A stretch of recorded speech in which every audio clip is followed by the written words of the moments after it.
Il était une fois 3 taureaux de 3 robes différentes, noires, rouges et blanches. Ils s'engraissèrent au point que chaque habitant du village voulait en faire sa propriété. Un jour, les 3 taureaux se mirent à discuter. « Comme nous sommes aussi gras, il est temps de trouver des moyens de nous protéger contre les hommes.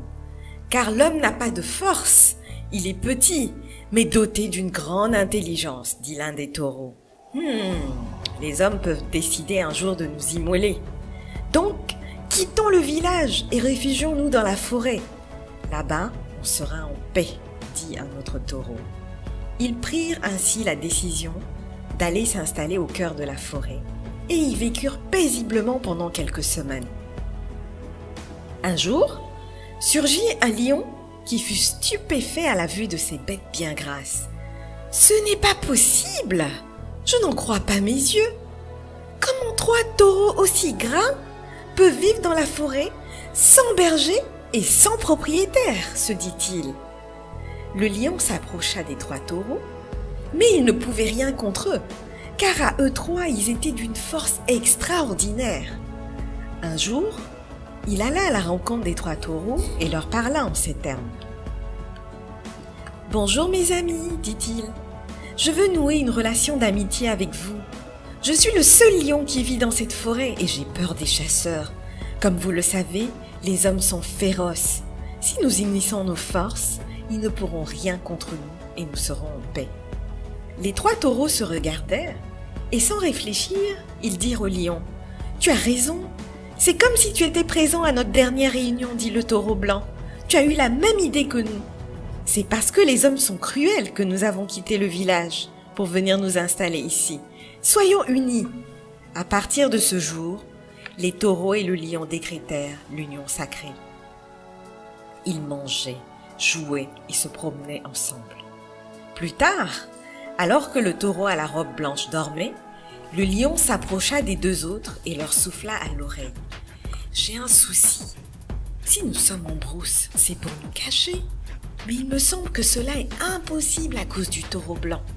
Que ce soit le jour ou la nuit, sa robe blanche reste toujours visible. Si nous ne trouvons pas une solution, les chasseurs vont nous repérer et nous tuer. Laissez-moi l'éliminer avant que nous ne nous fassions repérer. » Puisque c'est ainsi, il faut l'abattre, consentirent les taureaux rouges et noirs. Ainsi, le lion s'attaqua au taureau blanc et le tua. Quelques jours plus tard, alors que le taureau noir dormait à son tour, le lion dit au taureau rouge « Mon ami, je vais te faire une confidence. Jusqu'à présent, je ne suis pas rassuré. Les chasseurs pourraient toujours nous repérer à cause du taureau noir. Si on le tue, ce sera une protection totale pour nous 2. Personne ne pourra nous retrouver. » Le taureau rouge acquiesça. Sans attendre, le lion bondit sur le taureau noir et le tua. Il ne restait plus que lui et le taureau rouge dans la forêt. Un jour, le lion dit au taureau rouge « Mon ami, franchement, j'ai faim et je veux manger de la viande. » Le taureau rouge ouvrit grandement les yeux et lui rétorqua « Mon cher ami, si tu as faim, tu n'as qu'à aller à la chasse. » Le lion répondit en riant « Vous ne saviez pas que depuis le début, je vous trompe pour vous dévorer tous? Tu penses que je suis idiot au point d'aller chasser alors que tu es là ?» Le taureau rouge comprit que c'était à son tour de subir le même sort que ses 2 autres compagnons. Et il dit « Oh non! C'est pour cette raison que tu as noué une amitié avec nous? C'était pour nous abuser et nous anéantir l'un après l'autre? » C'est ainsi que le lion bondit, lui brisa le cou et le dévora.